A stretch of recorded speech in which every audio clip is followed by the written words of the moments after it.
یہ جو آج سڑکوں پہ بڑبڑاتے پھر رہے ہیں، یہ جو اتنی زیادہ ہمارے ملک میں پاگلوں کی تعداد بڑھتی جا رہی ہے، جانتے ہیں کیوں؟ کیونکہ ان کو اپنوں کی جانب سے محبت نہیں ملی، کسی نے ان کا حال نہیں پوچھا، کسی نے ان کی خیریت نہیں پوچھی، یہ دکھ کے مارے تھے بیچارے، لیکن کسی نے ان کے آنسو نہیں پوچھے، کسی نے ان کو ایک کندھا نہیں دیا کہ یار اس کندھے پہ سر رکھ کر کے یہ رو سکے اور کسی کے سامنے بیٹھ کر کے اپنا دکھڑا سنا سکے، اور کوئی ان کے زخموں پہ مرہم رکھ دے۔ کوئی مرہم رکھنے والا نہیں ملا، کوئی دکھ سننے والا نہیں ملا، کوئی درد سننے والا نہیں ملا۔ لوگوں کی جانب سے جب اپنوں کی جانب سے انہیں محبت نہیں ملی نا، یہ ڈپریشن میں چلے گئے، یہ بیچارے پاگل ہو گئے، ان کا دماغ خراب ہو گیا، یہ سڑکوں پہ بڑبڑانے لگے۔ میرے بھائی آج کے اس ماحول میں نا بہت ضرورت ہے کہ لوگوں کو محبت دی جائے۔ میرے بھائی اللہ کریم قرآن مقدس میں ارشاد فرماتا ہے والذین آمنوا اشد حبا للہ، کہ ایمان والے جو ہوتے ہیں یہ اللہ سے شدید محبت کرتے ہیں، یعنی اہل ایمان کا اپنے رب سے جو رشتہ ہے وہ محبت کا رشتہ ہے، وہ پیار کا رشتہ ہے، اور وہ عشق کا تعلق ہے۔ اللہ فرماتا ہے قرآن میں کہ ایمان والے اپنے رب سے شدید محبت کرتے ہیں، بے پناہ محبت کرتے ہیں۔ اور دوسری جانب میرے نبی فرماتے ہیں، یہ بخاری مسلم کی حدیث ہے، بڑی مشہور بڑی معروف حدیث ہے، اور یہ ہم اہل ایمان کی جان ہے یہ حدیث۔ میرے نبی فرماتے ہیں لا یؤمن احدکم حتی اکون احب الیہ من والدہ وولدہ والناس اجمعین۔ ایک طرف اللہ کا قرآن کہہ رہا ہے کہ ایمان والے جو ہوتے ہیں وہ اللہ سے شدید محبت کرتے ہیں، دوسری جگہ میرے نبی فرماتے ہیں کہ میرے امت کے لوگوں اور میرا کلمہ پڑھنے والوں سنو، جب تک تم مجھ سے ساری کائنات سے زیادہ پیار نہیں کرو گے جب تک تمہارا ایمان مکمل نہیں ہوگا، جب تک تم کامل مسلمان اور مومن نہیں بن سکتے، جب تک تم اپنے باپ سے زیادہ، اپنی اولاد سے زیادہ، اپنے خاندان رشتہ دار سے زیادہ، حتیٰ کہ خود اپنی جان سے زیادہ مجھ سے پیار نہیں کرو گے جب تک تمہارا ایمان کبھی مکمل نہیں ہو سکتا۔ میرے بھائی ہمارا دین جو ہے نا یہ محبت کا دین ہے، یہ پریم کا دین ہے، یہ پیار کا دین ہے، اور ایمان والا جو ہوتا ہے، دین اسلام کا جو ماننے والا ہوتا ہے، جو مومن ہوتا ہے، میرے نبی فرماتے ہیں مومن ہوتا ہی وہ ہے نا جس کی خمیر میں محبت شامل ہوتی ہے، جس کی خمیر ہی محبت کی ہوتی ہے۔ میرے نبی فرماتے ہیں المؤمن مألف، مومن وہ ہوتا ہے جو محبت والا ہوا کرتا ہے، مومن وہ ہوتا ہے جو محبت والا ہوتا ہے۔ اور میرے نبی فرماتے ہیں دوسری جگہ پہ کہ اس بندے میں تو کوئی خیر ہی نہیں، اس بندے کے اندر کوئی بھلائی ہی نہیں جو نہ کسی سے محبت کرے اور نہ اس سے محبت کی جائے۔ اس بندے میں بھلا کون سی بھلائی ہے اور کون سی خیر ہے کہ یار جو جس گلی کوچے سے گزرتا ہے لوگ اسے بددعائیں دیتے ہیں، اس کی ذات سے الجھن محسوس کرتے ہیں، اس کے وجود سے لوگوں کو کلفت محسوس ہوتی ہے، اس بندے میں بھلا کون سی بھلائی ہو سکتی ہے؟ میرے نبی فرماتے ہیں اس بندے کے اندر کوئی بھلائی نہیں ہے، کوئی خیر نہیں ہے جو نہ کسی سے محبت کرے اور نہ اس سے محبت کی جائے۔ ہاں مگر جو محبت والا ہے، جو پریم والا ہے، اور جس کا دل اللہ کے بندوں کے لیے دھڑکتا ہے، میرے نبی فرماتے ہیں وہی سچا مومن ہے، اور مومن ہوتا ہی وہ ہے جس کی خمیر میں محبت شامل ہوتی ہے۔ سبحان اللہ، بہت ماشاءاللہ ماشاءاللہ۔ میرے بھائی ہمارا دین چونکہ محبت کا دین ہے نا، پریم کا دین ہے، اور میرے نبی علیہ الصلوۃ والتسلیم اس دنیا میں جب آئے تو آپ کے آنے کے جو مقاصد ہیں ان میں سب سے بڑا مقصد اس جلتی سلگتے ماحول میں محبت کا پرچار کرنا، محبت کا فروغ کرنا، پریم کی تبلیغ، محبت کی اشاعت، یہ میرے نبی کا مقصد اول رہا ہے۔ اس دنیا میں آ کر کے حضور رحمت عالم صلی اللہ علیہ وسلم نے جو سب سے بڑا کام کیا ہے وہ یہی کہ پتھر دلوں کے اندر میرے حضور نے محبت کا جذبہ اتارا ہے. پتھر دلوں کے اندر حضور نے پریم کا جذبہ اتارا ہے. محبت ہی اصل دین ہے اور محبت ہی اصل دین اسلام ہے. میرے نبی فرماتے ہیں محبت کرو. آپ دیکھیے ایک طرف اللہ فرما رہا ہے والذین آمنوا اشد حبا للہ، ایمان والا جو ہوتا ہے وہ اپنے اللہ سے پیار کرتا ہے. دوسری جگہ حضور فرماتے ہیں کہ ایمان والا وہ ہوتا ہے، کامل ایمان والا ہے جو ساری کائنات سے بڑھ کر کے میری ذات سے پیار کرے، مجھ سے محبت کرے. اور محبت کا یہ سلسلہ شروع ہوا رب سے، رسول سے، اور پھر آگے بڑھتا ہوا میرے نبی فرماتے ہیں سنو میرے صحابہ سے محبت کیا کرو. میرے صحابہ سے محبت کیا کرو کیونکہ وہ میرے صحابہ ہیں. میرے صحابہ سے محبت کرو کیونکہ وہ میرے صحابہ ہیں. اور پھر محبت کی تبلیغ کرتے ہوئے میرے حضور فرماتے ہیں بات چلی اللہ سے، رسول سے اور صحابہ تک پہنچی. اور پھر جب بات آئی اہل بیت اطہار کی تو میرے حضور نے ایک چادر مبارک لی. چادر میں سیدنا امام حسن پاک کو لیا، سیدنا حسین پاک کو لیا، سیدہ زہرا پاک کو لیا، حضرت مولا کائنات کو لیا، اور خود بھی آپ اس چادر کے اندر آئے. اور پھر میرے حضور نے اللہ کی بارگاہ میں ہاتھ اٹھایا اور فرمایا اللہم ہؤلاء اہل بیتی، اے میرے مالک یہ میری اہل بیت ہے، میرے پروردگار یہ پنجتن پاک ہے، یہ میرا خاندان ہے، یہ میرے گھر کے لوگ ہیں. اے میرے مالک میں ان سے محبت کرتا ہوں اور تو بھی ان سے محبت فرما. نعرہ تکبیر، نعرہ تکبیر، نعرہ رسالت، نعرہ رسالت، مسلک اعلی حضرت، مسلک اعلی حضرت جشن عید میلاد النبی مولانا صاحب صاحب قبلہ، مولانا صاحب صاحب قبلہ. نعرہ تکبیر. میرے نبی فرماتے ہیں میرے مالک یہ میری اہل بیت ہے، میں ان سے محبت کرتا ہوں، میرے مالک تو بھی ان سے محبت فرما. اور بات یہی ختم نہیں کی میرے نبی نے اگلا جملہ ارشاد فرمایا میرے مالک یہ میری اہل بیت ہے، میں اپنے اہل بیت سے محبت کرتا ہوں، میرے مالک تو بھی ان سے محبت فرما.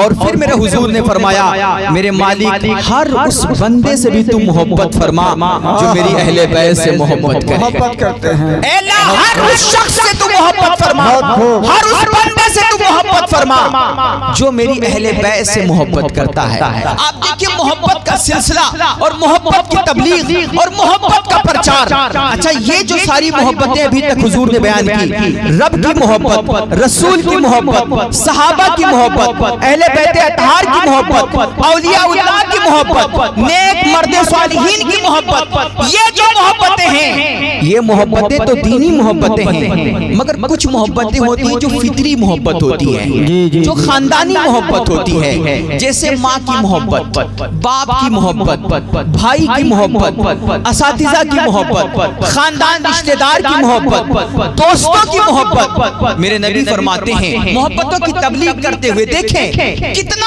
اہم مقصد ہے میرے حضور کا. سب سے پہلا ٹارگٹ دنیا میں آ کر محبت کی تبلیغ کرنا، محبت کا پرچار کرنا، جھلستے اور سلگتے ہوئے ماحول میں پریم کا دیپ جلانا، یہ میرے نبی صلی اللہ علیہ وسلم کا سب سے پہلا مقصد. میرے حضور فرماتے ہیں رب سے محبت کرو، رسول سے محبت کرو، صحابہ سے محبت کرو، اہل بیت اطہار سے محبت کرو، نیک لوگوں سے محبت کرو. اور فرماتے ہیں سنو میرے حضور فرماتے ہیں جو بندہ صبح اٹھ کر کے دیکھیں ماں باپ کی محبت ہوتی نا، فطری محبت جو ہوتی انسان کی، میرے حضور فرماتے ہیں یہ محبت بھی کوئی بیکار محبت نہیں ہے، یہ کوئی ایری غیری محبت نہیں ہے. میرے نبی فرماتے ہیں صبح اٹھ کر کے جو بندہ محبت کے ساتھ، دیکھیں شرط دیکھیں، صبح اٹھ کر کے جو بندہ محبت کے ساتھ اپنی ماں کا چہرہ دیکھتا ہے، اپنے والدین کا چہرہ دیکھتا ہے، کتنا آسان ترین وظیفہ میرے حضور فرما رہے ہیں.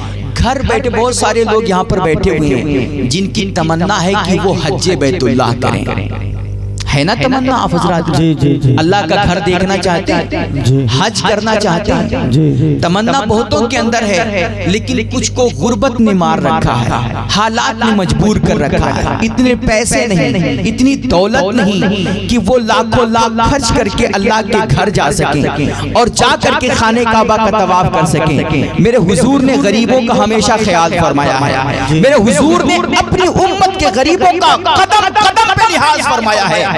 میرے نبی کو چونکہ پتا تھا کہ جو امت کے امیر ہوں گے وہ تو سال میں دو دفعہ تین دفعہ حج بیت اللہ جائیں گے، کبھی حج پہ جائیں گے، کبھی عمرے پہ جائیں گے، وہ تو جا کے اللہ کا گھر دیکھائیں گے اور جا کر کے خانہ کعبہ کا طواف کر لیں گے، لیکن میری امت کا جو غریب ہوگا اس کو حالات میں مجبور کر رکھا ہوگا، وہ شاید پیسوں کی قلت کی وجہ سے، دولت کی قلت کی وجہ سے کبھی حج بیت اللہ نہ جا سکے، نہ کر سکے، تو میرے حضور نے ان کے لیے بھی ایک آسان سا نسخہ دیا ہے۔ فرماتے ہیں میرے نبی، تم حج بیت اللہ کی تمنا رکھتے ہو، چاہتے ہو کہ تمہیں حج کا ثواب ملے؟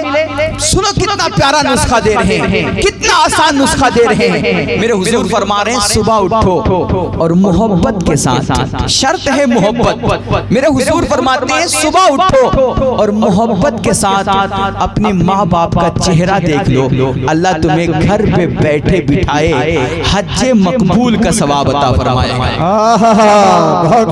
گھر پہ بیٹھے بٹھائے بہت لوگ حج کرنے جاتے ہیں لیکن دل میں ریا ہوتی ہے، دکھاوا ہوتا ہے، ناموری ہوتی ہے۔ کبھی کبھار ضروری نہیں کہ جو حج پہ جا رہے ہیں ساروں کا حج قبول ہو جائے، ضروری نہیں ہے، لاکھوں لاکھ خرچ کر کے بھی لوگ حج بیت اللہ پہنچ کر کے بھی محروم رہ جاتے ہیں، مگر میرے نبی فرماتے ہیں کتنا آسان نسخہ، شرط ہے محبت۔ میرے نبی فرماتے ہیں گھر پہ بیٹھے بٹھائے تم صرف ماں باپ کا چہرہ محبت کے ساتھ دیکھ لو، اللہ تمہیں گھر پہ بیٹھے بٹھائے حج مقبول کا ثواب عطا فرمائے گا، مبرور۔ اچھا میرے حضور فرما رہے ہیں، اب تو کوئی شک نہیں نا، حضور فرما رہے ہیں کہ اللہ مقبول حج کا ثواب دے گا، اب اس میں تو کوئی شک رہ نہیں گئی، قبولیت نہ قبولیت میں کوئی تردد رہا نہیں۔ میرے نبی فرما رہے ہیں تم گھر میں صبح صبح اٹھ کر کے ماں باپ کا محبت کے ساتھ،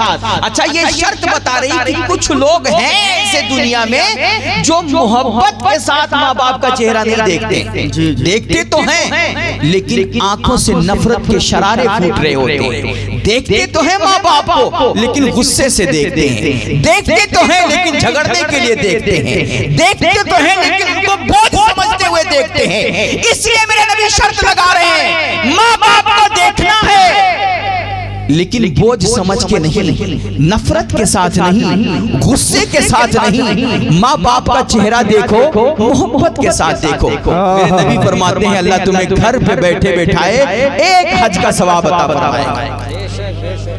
ایک صحابی اٹھے اور وہ کہنے لگے تمنا جاگی نا، دیکھو میرے حضور نے محبت کا جب پرچار کیا اور محبت کی جب تبلیغ کی تو فرمایا کہ محبت کے ساتھ ماں باپ کا چہرہ دیکھو گے اللہ تمہیں گھر پہ بیٹھے بٹھائے تمہیں حج مقبول کا ثواب دے گا۔ تو ایک صحابی کے دل میں تمنا جاگی اور انہوں نے اٹھ کر کے عرض کیا یا رسول اللہ اگر میں 2 بار ماں باپ کا چہرہ دیکھوں تو میرے نبی نے فرمایا اللہ تمہیں 2 حج مقبول کا ثواب عطا فرمائے۔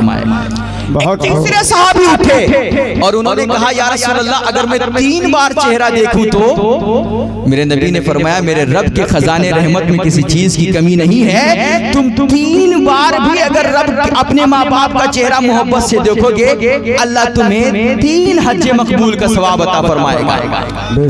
ایک چوتھے صحابی اٹھے، انہوں نے کہا یا رسول اللہ پوچھنا چاہ اگر میں 4 بار دیکھوں تو میرے حضور مسکرائے اور کہا کہ تم کب تک پوچھتے رہو گے اور میں کب تک جواب دیتا رہوں گا، ایسا کرتے ہیں ہم بات ہی ختم کر دیتے ہیں۔ کہا یا رسول اللہ کیسے؟ میرے نبی نے فرمایا اگر تم دن بھر میں 100 دفعہ بھی ماں باپ کا چہرہ محبت کے ساتھ دیکھو گے اللہ کے خزانے رحمت میں کمی نہیں ہے، تم 100 دفعہ بھی اگر ماں باپ کا چہرہ محبت کے ساتھ دیکھتے ہو اللہ تمہیں ایک دن میں 100 حج مقبول کا ثواب عطا فرمائے گا۔ ایک دن میں 100 حج مقبول کا ثواب عطا فرمائے گا۔